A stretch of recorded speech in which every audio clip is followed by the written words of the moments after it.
누가복음 18장 15절에서 30절까지 말씀 교독하겠습니다.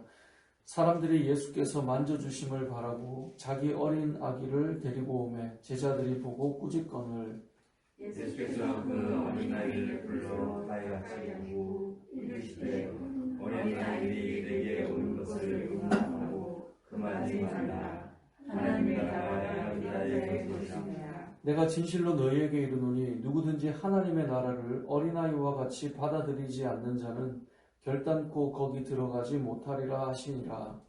어떤 너희가 물어 이르되 선한 선생님이여 내가 무엇을 하여야 영생을 얻으리까? 예수께서 이르시되 내가 어찌하여 나를 선하다 일컫느냐? 하나님 한 분 외에는 선한 이가 없느니라. 네가 이름을 하나니 가난하지 말라, 살인하지 말라, 도둑질하지 말라, 거짓 증언하지 말라, 내 부모를 공경하라 하였느니라. 여짜오되 이것은 내가 어려서부터 다 지키었나이다. 예수께서 이 말을 듣고 이르시되 네가 아직도 한 가지 부족한 것이 있으니 내게 있는 것을 다 팔아 가난한 자에게 나누라.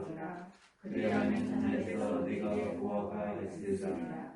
그리고 와서 나를 따르라 하시니 그 사람이 큰 부자이므로 이 말씀을 듣고 심히 근심하더라.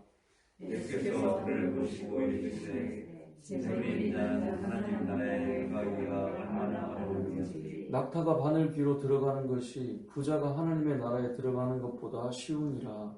듣는 자들이 이르되 그런 중 누가 구원을 얻을 수 있나이까? 이르시되 무릇 사람이 할 수 없는 것을 하나님은 하실 수 있느니라. 베드로가 여짜오되 보옵소서 우리가 우리의 것을 다 버리고 주를 따랐나이다. 이르시되 내가 진실로 너희에게 이르노니 하나님의 나라를 위하여 집이나 아내나 형제나 부모나 자녀를 버린 자는 현세의 영광을 받고 내세의 영생을 받지 못할 자가 없느니라. 아멘. 오늘 이 본문 말씀은 이제 한 아이를 예수님께 데려오는 사건으로 시작합니다. 이제 크게 두 가지 에피소드인데요. 이 아이를 데려왔을 때 제자들이 이제 꾸짖는 장면이 나오는데요. 그것을 왜 그랬는가? 그것을 먼저 한번 보려고 하는데요.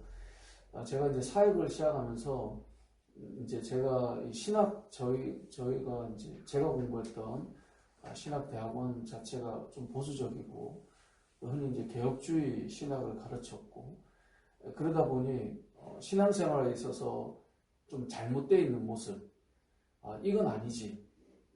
그거는 어떤 뭐 무속신앙과 연결돼 있어. 그거는 기복신앙과 연결돼 있어. 이제 그런 것들을 참 많이 배웠던 것 같아요. 그래서 바른 신앙이 무엇인지, 하나님께 나아가기 위해서 옳은 것은 무엇인지 늘 이런 걸 많이 배웠어요. 그러다 보니까 이제 처음 사역을 중학생 아이들을 가르치는 일을 했는데, 뭐 예를 들면 달란트 시장을 해요.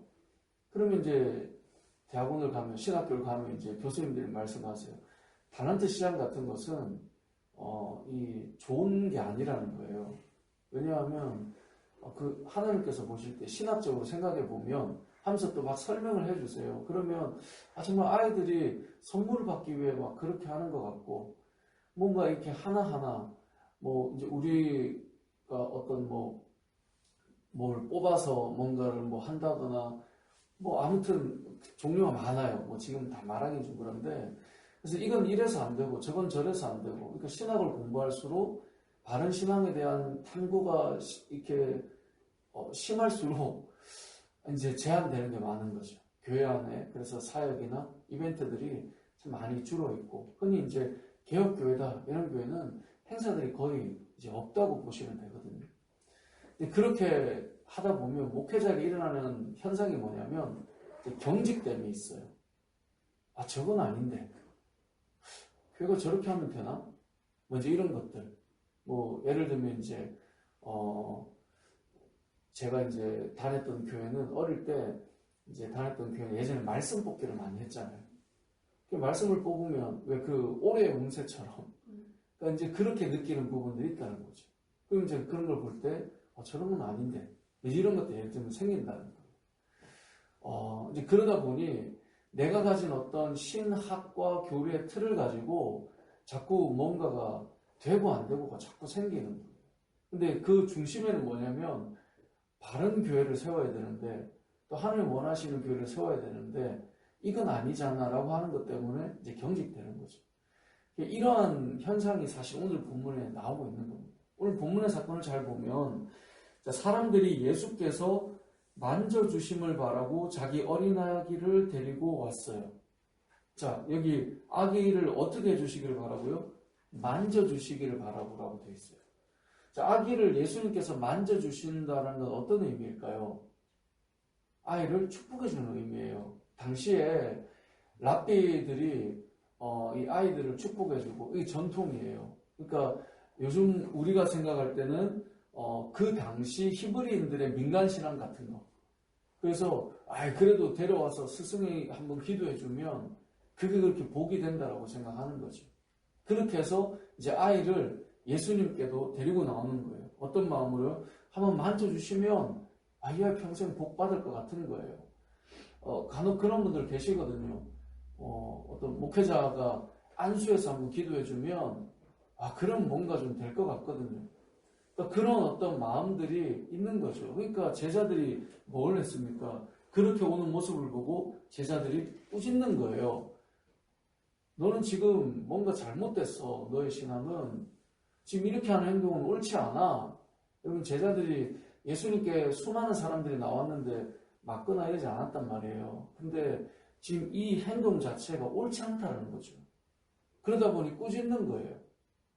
그럴 때 예수님께서 하셨던 말씀이 그 어린 아이들을 이제 아이 한 명이 아니죠. 아이들을 불러 가까이 하시고 뭐라고 말했냐면 어린 아이들이 내게 오는 것을 용납하고 금하지 말라. 하나님의 나라가 이런 자의 것이다. 라고 말씀하고 있어요. 우리가 생각할 때 어떤 목사가 아니면 신학을 엄청 열심히 연구한 신학교 교수가 아니면 학자가 신앙은 이런 거지 틀을 만들어 놓고 가르쳐주고 체계를 정리해주고 알려주어서 그렇게 가고 있는 사람들이 훌륭한 신앙인으로 우리가 생각할 수 있어요. 물론 맞아요. 신앙이 성수 갈수록 잘 정리가 되는 게 좀 맞다고 봐요. 하지만 오늘 이 어린아이들이 주님 앞에 나올 때 우리가 생각할 때 야 어떻게 너는 그렇게 교회를 다녀? 라고 말하는 그 수준이라 할지라도 그렇게 한번 만져주시기를 바라는 마음으로 나올지라도 주님께 나아가면 그래도 한번 만져주신다면 이라고 하는 그 어린아이의 마음과 같이 나아가는 자가 바로 그런 마음을 가진 자들에게 뭐가 있다고요? 하나님의 나라가 있다는 거예요. 그러니까 하나님의 나라는 이런 자의 것이에요. 잘 보면 어떤 사람이 하나님의 나라를 더 못 누리냐면 많이 배우고 많이 연구하고 본인이 좀 안다고 생각하는 사람들은 하나님의 나라를 자기의 경직된 사고로 굳혀놓기 때문에 오히려 못 누리는 거예요. 그래서 흔히 예전에 이제 그런 말씀도 하시더라고요. 신학교 교수님들 중에는 예수님 안 믿는 사람도 많이 있다고. 많이 있지는 않을 겁니다. 근데 있겠다라는 생각도 저도 들더라고요. 그들이 가지고 있는 신학적 사고는 하나님의 나라를 누리지 못하고 옳고 그른만을 구분하는 거죠. 주님께서 말씀하시는 거예요. 하나님의 나라가 이런 자의 것이다. 이것은 어린 아이의 이 어떤 마음을 말하는 거예요. 그 마음, 주님 앞에 나가면 되잖아 라고 하는 마음. 그래서 하나님 앞에 나가야 우리가 살아가는 거지 라고 하는 마음. 성도들도 마찬가지고요. 목회자들도 마찬가지입니다. 이러니 저러니 아무런 많은 이야기를 해도 그래서 주님께 나가서 주님 한번 만져주시면 되는 거 아닌가라고 하는 그 가장 믿음의 기본 바탕 아닌가요? 그 기본 바탕이 무너진 상태에서 옳고 그름을 따지는 사람은 그냥 논쟁하는 사람에 불과해요. 하나님의 나라는 이런 마음을 가진 자들에게 하나님의 나라가 임하는 것입니다. 저도 오늘 이 말씀을 계속 묵상하면서 저를 되게 많이 생각해 봤어요. 말씀을 전할 때도 사실 저도 많이 경직돼 있거든요. 혹시나 잘못 가르치면 어떡하지? 혹시 잘못 전달하면 어떡하지? 오늘 제가 설교를 했기 때문에 이제 편하게 하자. 이제 이렇게 한다는 게 아니라 아무튼 이렇게 경직되어 있는 신앙의 모습이 있다는 거죠. 어린아이와 같은 자들을 하나님께서 받아주신다는 거예요. 교회 안에 이제 막 신앙생활을 시작한 사람들이 하나님께 나아가면 되는 거 아니야? 라고 하는 저 사람이 예수를 믿거나 그런 말 많이 해요. 저분은 예수님을 믿는 것과 그 예수님을 거기에 바꿔놨을 뿐이지 정말 물 한 그릇 떠놓고 비는 거랑 차이가 없어 라고 말한다 할지라도 주님 앞에 나온 그 마음을 하나님께서 받아가신다는 거. 그 마음이 필요하다는 거. 그 다음에 하나님을 알아가면서 성숙해 가는 거지 이 어린아이와 같은 마음이 저와 여러분에게 필요하다라고 하는 사실을 꼭 기억해야 합니다. 그래서 신앙생활에 여러분들이 경직되지 않으셨으면 좋겠습니다. 그건 제가 제일 경직되어 있을 테니까. 그리고 안내를 할 테니 여러분들은 정말 하나님 앞에 나아가고 싶은 이 어린아이와 같은 마음, 오늘 이 어른들이, 부모들이 자기의 자녀의 그 만져주심을 바라고 아기들이 스스로 온 건 아닐 거 아닙니까? 한번 만져주시기만 해도 좋겠다는 그 마음들을 가지고 있는 것이 중요하다는 것. 그게 가장 신앙의 기본 바탕이라는 것. 저 역시 하나님 앞에 나아갈 때 하나님 오늘 이 새벽에 정말 하나님 저에게 은혜 한번 주시면 그걸로 제가 살아가는 것 아닙니까? 라고 하는 그 마음, 그것이 필요하다는 것이죠. 두 번째로 기억할 것은 이제 18절을 보면 한 관리가 주님 앞에 나옵니다. 그리고 질문해요. 선한 선생님이여 내가 무엇을 하여 영생을 얻으리이까? 이 관리는 다른 복음서를 보면 부자였어요. 어릴 때부터 잘 준비되어 있고 뭔가 세상적으로 보면 위치도 가지고 있고 재물도 많았던 사람이에요. 근데 무엇에 대한 관심이 있어요? 영생에 대한 관심이 있는 거예요. 사람들은 돈을 아무리 많이 가져도 인간의 유한함을 다 알고 있습니다. 스스로. 그래서 다 죽음에 대한 고민을 하고요. 그리고 다 영원한 생명에 대한 관심을 다 가지고 있는 것이 사람입니다. 아무리 많은 것을 가지고 아무리 높은 자리에 있다 해도 그의 인생을 진지하게 고민해 보는 사람은 내 생명, 내 호흡이라고 하는 것이 언제까지일지를 고민하게 되는 것이고 영원한 생명에 대한 그런 갈망이 있게 된다는 거예요. 왜냐하면 하나님께서 우리를 만드실 때 영혼을 사모하게 만드셨기 때문에 우리 안에 이런 마음이 있는 것이 정직한 거죠. 이 사람 잘 정직하게 주님 앞에 나온 겁니다.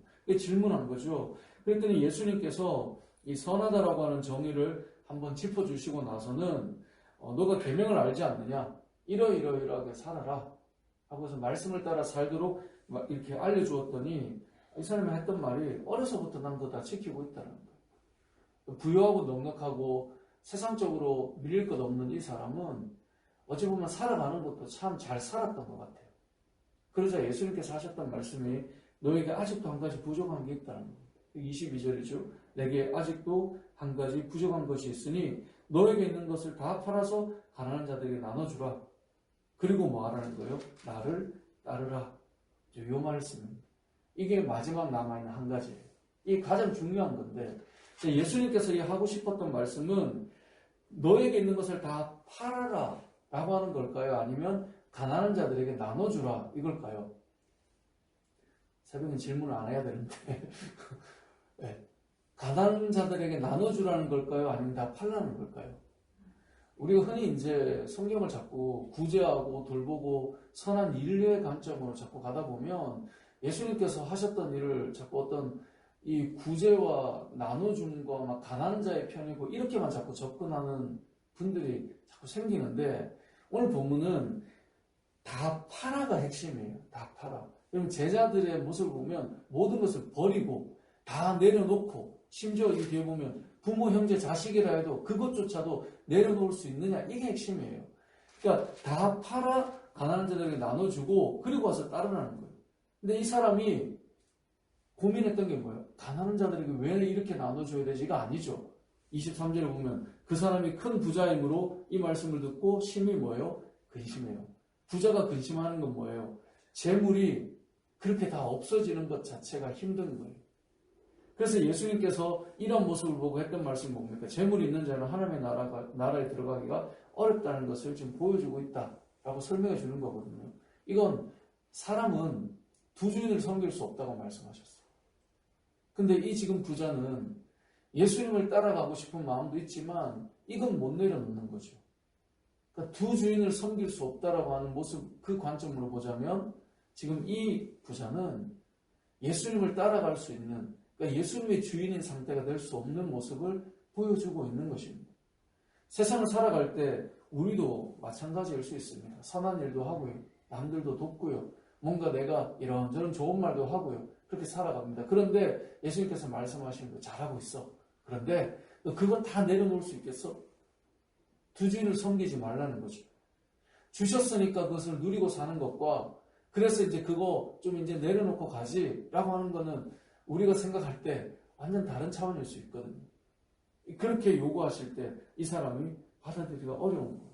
재물만의 문제가 아닙니다. 예수님께서는 예수님을 따를 때, 다 버리고 따를 때 28절에 보면 베드로가 여짜오되 보옵소서 우리가 우리의 것을 다 버리고 주를 따랐나이다. 이 가난한 자의 포커스를 맞추기보다 내가 두 주인을 섬기지 않고 다 버리고 갈 수 있느냐 이 이야기인데 심지어 하나님의 나라를 위해서는 집이나 아내나 형제나 부모나 자녀까지도 버려짐이 존재해야 된다라고 버려짐이 필요하다는 것을 말씀하고 있는 거예요. 결국은 우리는 오직 예수 그리스도만이 우리의 주인이셔야 된다라고 하는 것을 보여주고 있는 것이 오늘 말씀인 것입니다.